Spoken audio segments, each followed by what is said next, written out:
Salut à tous et bienvenue sur WAC News. Le tribunal d'application des peines a ordonné ce vendredi 15 novembre la libération de Georges Abdallah, un militant pro-palestinien qui a passé la moitié de sa vie en prison. Condamné à la perpétuité en 1987 pour complicité dans l'assassinat de deux diplomates, un Américain et un Israélien, Georges Abdallah pourrait retrouver la liberté après 40 ans d'incarcération. Cependant, le parquet national antiterroriste a déjà annoncé son intention de faire appel de cette décision. Un combat de toute une vie. Georges Ibrahim Abdallah, aujourd'hui âgé de 73 ans, a passé plus de 36 ans derrière les barreaux. Dès le début de son incarcération, Abdallah a clamé son innocence, affirmant qu'il n'était pas un criminel mais un combattant pour la cause palestinienne.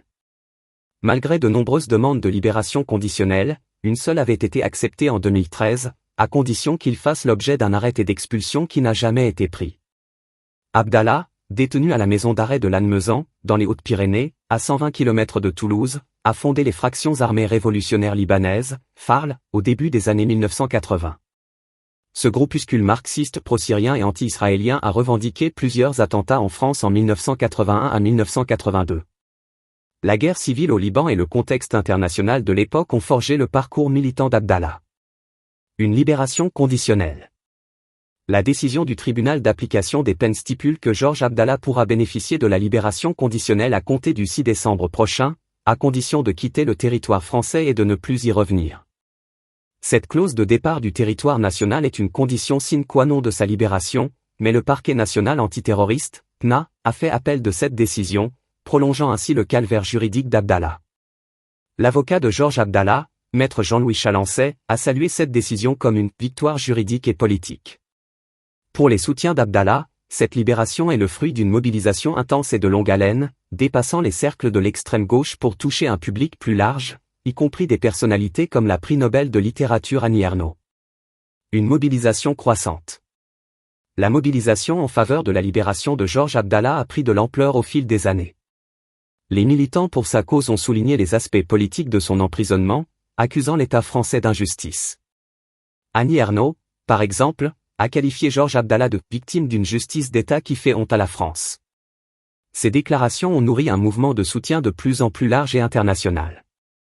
Tom Martin, porte-parole du collectif Palestine vaincra, a exprimé sa satisfaction quant à la décision du tribunal, tout en soulignant que le combat n'est pas encore terminé.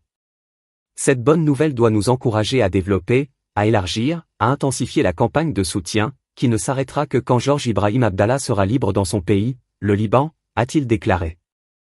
Un parcours semé d'embûches. Georges Abdallah a toujours été une figure controversée. Sa lutte pour la cause palestinienne et son implication dans les FARL, responsables de plusieurs attentats en France, ont fait de lui une figure emblématique mais aussi controversée. Les FARL ont revendiqué des attentats qui ont coûté la vie à plusieurs personnes, ce qui a contribué à la lourde peine de Georges Abdallah. Malgré sa condamnation, Abdallah a reçu un soutien important de la part de nombreux militants et organisations qui voient en lui un combattant pour la justice et les droits des Palestiniens. Sa libération conditionnelle, bien que saluée par ses partisans, reste un sujet de débat intense, surtout à la lumière de l'appel du parquet national antiterroriste. L'attente de la décision finale. La libération conditionnelle de Georges Abdallah, subordonnée à son expulsion du territoire français, reste incertaine en raison de l'appel du parquet national antiterroriste. Si l'appel est rejeté, Abdallah pourrait retrouver la liberté le 6 décembre prochain. Cependant, son retour au Liban et sa future vie hors des barreaux dépendront de l'évolution de la situation juridique en France. En conclusion, l'histoire de Georges Abdallah est celle d'un militant convaincu, dont l'engagement pour la cause palestinienne a marqué sa vie et celle de ses partisans. Sa libération conditionnelle, bien que saluée par beaucoup, reste un sujet de débat et d'incertitude, illustrant la complexité des affaires de justice liées au terrorisme et à la politique internationale. Les prochains jours seront déterminants pour savoir si Georges Abdallah pourra enfin retrouver la liberté après 40 ans de détention.